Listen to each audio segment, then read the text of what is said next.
সমস্ত নবীদের পরে, সমস্ত নবীদের পর দ্বিতীয় মর্যাদা কার? সমস্ত নবীদের পর তৃতীয় মর্যাদা কার? সমস্ত নবীদের পর চতুর্থ মর্যাদা কার? তার পাঁচজন সর্বশ্রেষ্ঠ। আমার নবী আলাইহিস সালাম, খোলাফায়ে রাশিদ, এই পাঁচজন ওলি, গৌস, কুতুব, মুহাদ্দিস, মুফতি, মুজাদ্দিদ, মুস্তানবিদ, ইমাম, সবার চেয়ে পাঁচজন কি দ্বিমত আছে নাকি কাউ? এই 500 জন রাষ্ট্রপ্রধান ছিলেন কি ছিলেন না? তাই যে জাহেলরা বলে রাষ্ট্রের সাথে রাজনীতির কোনো সম্পর্কই নাই, ওই জাহেলকে প্রশ্ন করেন যে 5 জন সর্বশ্রেষ্ঠ, সেই 500 জন দেশের প্রধান কেন? বেয়াকুব টিয়াকুব না দুলাই, জাহেল। হ্যাঁ, এই 500 জন তো সর্বশ্রেষ্ঠ, আর 500 জন রাষ্ট্রের কি? এবার বল, ইসলামের সাথে রাষ্ট্রের কোনো সম্পর্ক আছে কি নাই? ওর সাথে নাই। যারা বলে নাই, ওর সাথে ইসলামের কোনো সম্পর্ক, তুমি ইসলাম বুঝো নাই, ইসলাম জানো নাই। ইসলাম কি জিনিস তোমার জ্ঞান নাই, তুমি মূর্খ। ইসলাম কমপ্লিট কোড অফ লাইফ। তুমি দেখো না, জন্মের থেকে শুরু করে মৃত্যুর আগ পর্যন্ত। দেখো যে সক্রেটিস কি বলছে, প্রস্রাবখানা কেমনে যাবো, থিওরি দেখাও তো। আইনস্টাইন বলছে প্রস্রাবখানা কিভাবে যাব? প্লেটো বলছে, কিন্তু আমার নবী বলছে কি বলে নাই? কি বুঝলা?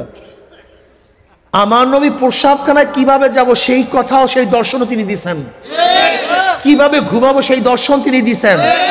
কিভাবে হাঁটবো সেই দর্শন, কিভাবে পানি পান করবো দর্শন, কিভাবে খাইবো দর্শন, এমন বাথরুমে কিভাবে বসবো সেই দর্শন, আমার বাসায় কিভাবে চালাবো সেই দর্শন আমার নবী দিছেন। কোন দুনিয়ার দ্বিতীয় কোন দার্শনিক দেখাতে পারবেন না।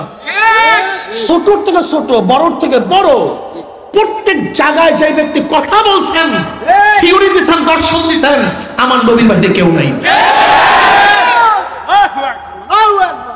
হয়তো আইনস্টাইন আবিষ্কারের ব্যাপারে খুব ভালো, নিউটন বিকর্ষণ আকর্ষণ শক্তির ব্যাপারে খুবই ভালো, অন্য জায়গায় জিরো।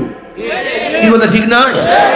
কিন্তু আমার নবী আলাইহিস সালাতু ওয়াস সালাম আদর্শ, নীতি, সব কিছুর ব্যাপারে আমার নবী সব জায়গায় শ্রেষ্ঠ। নবী আলাইহিস সালাম কি বলেছেন? যাতে একটা গাছের ডাল ভেঙবো না অপ্রয়োজনে, ও কষ্ট। আমার নবী কি বলছেন? যখন পশুর উপরে বোঝা থাকে, কাজ শেষ, সাথে সাথে নেমে পড়ো, অতিরিক্ত বোঝা পশুর উপরে চাপিও না। আমার নবী কি দেখছেন? মেরাজের রজনীতে জাহান্নামের মধ্যে একটা বিড়াল একটা মহিলার খালি গায়ের মধ্যে প্রশ্ন করা আছে, ঘটনা কি? বলে এই মহিলা এই বিড়ালটাকে কষ্ট দিস। কি বুঝলেন? জানোয়ারকে কষ্ট দিলেও তার শাস্তি ভোগ করতে হবে, জানোয়ারকে কষ্ট দেওয়া যাবে না। ওমর ইবনে খাত্তাব কি বলেছেন? আমার খেলাফতের আমলে যদি ফোরাতের কুলেও, কোথায় ফোরাত? কোথায় ফোরাত? কোথায়? ইরাকে। আর ওমর ইবনে খাত্তাব মদিনায়, কত ডিস্টেন্স। হ্যাঁ, কিন্তু কি বলেছেন? আমার খেলাফতের আমলে যদি ফোরাতের কুলে একটা কুকুর না খেয়ে মারা যায়, আমি ওমরকে জবাব দিতে হবে। ইসলাম বুঝো কিছু।